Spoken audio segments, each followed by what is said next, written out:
So in the last video, we went over bullish market structure and how you could potentially look to enter at each higher low point to actually make a profit off of the next move. We also went over the start and ending of a bullish trend. Now we're going to be going over how to actually break it down to a lower time frame, right? So if you're trading based off of H4, right, then the lower time frames you're going to typically stick to are going to be H1 or M30, right? So if H4 is your higher time frame, let's put higher HT for higher TF, right? Then your lower time frames are going to be the hour M30, right? So if you mainly trade setups based off the 4 hour, so your trend is on the 4 hour, then your lower time frame is going to be H1 or M30, depending on how much detail you want to see. Now, if your higher time frame is going to be based off of the hour time frame, then your lower time frames are going to be the M15 or M5 time frame, right? So now in a bullish market structure or in a bullish trending market, right, we have higher highs and higher lows, like we went over in the last video. So now typically, let's say this is H1, right? This is the hour time frame. Okay. Typically, what you're gonna see here when price is trending is a bunch of bullish candlesticks, right?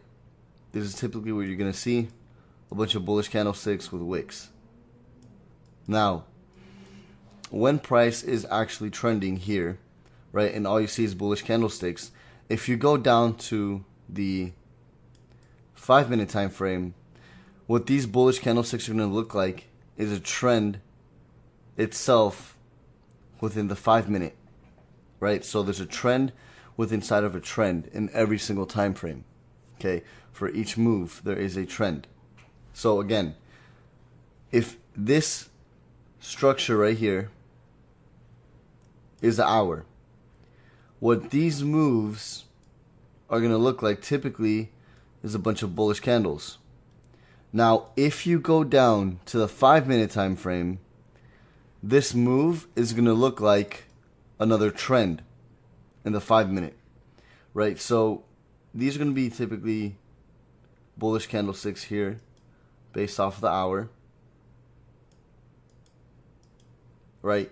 But on the 5-minute, this is going to look maybe something like this, right?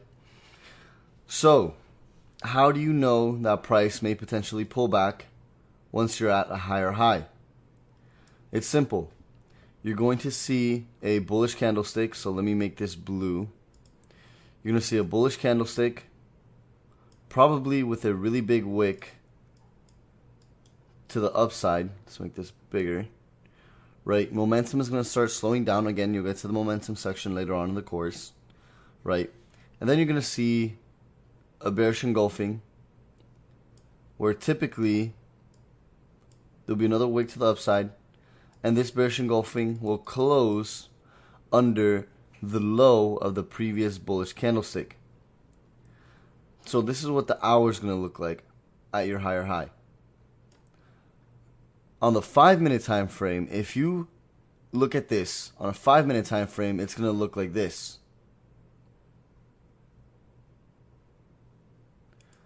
That's exactly what it's going to look like. And again, in our last video, if price breaks our previous higher low point, this is going to be a break of structure. So price has broken structure on the 5-minute time frame. Then typically what you're going to see again is another bullish candle or another bearish candle form, probably come up to here. You're going to see a wick probably come up to here. And what that's going to look like on the 5-minute time frame is this, right? So if you see this pattern on the 5-minute time frame and you see something like this on the hour time frame at a higher high, you can anticipate price to start pulling back. That should tell you, okay, now I have to wait for the actual pullback itself, right? Now, once price comes down me get rid of this.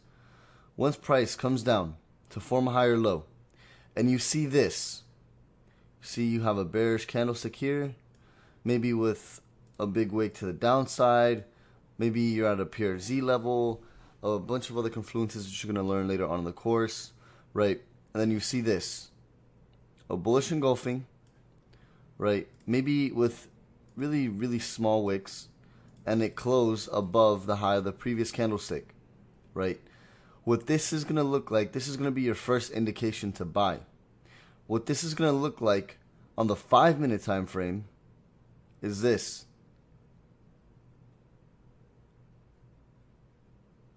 Maybe not like that in specific, you know, it can have many forms. It could look something like this.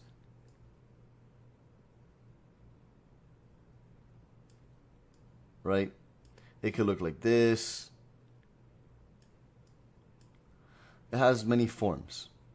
But the most important thing you want to pay attention to is this. Right? So let's grab this.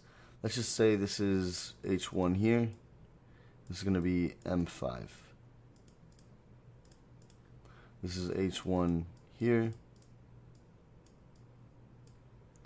This is going to be M5. Right?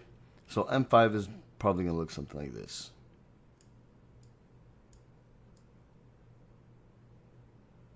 So again, it's the same kind of structure.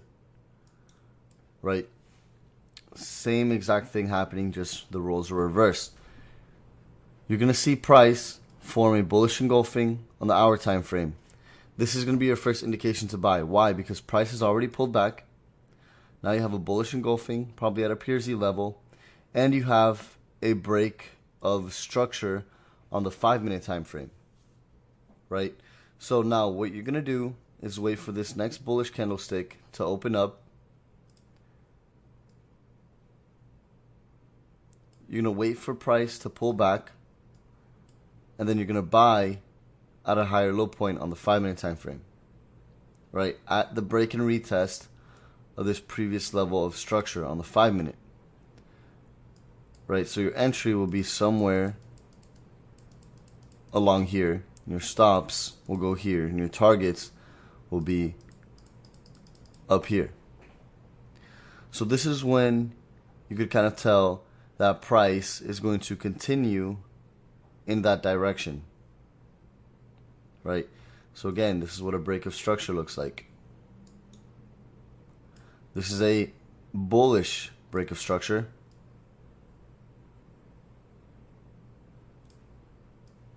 Right? This is a bearish break of structure. Okay? So again, just keep all of these things in mind, right? You want to look for this at a higher low point. Sometimes it's not about the what, it's important. Sometimes it's about the where. That's more important, where this and where this forms. This is your indication to buy. Right, so in this video we kind of covered the break of structure and when to actually take this long position and when to actually look for continuation in the trend. In the next videos we're going to be going over bearish structure and pretty much what we covered the last two videos except for a bearish market condition.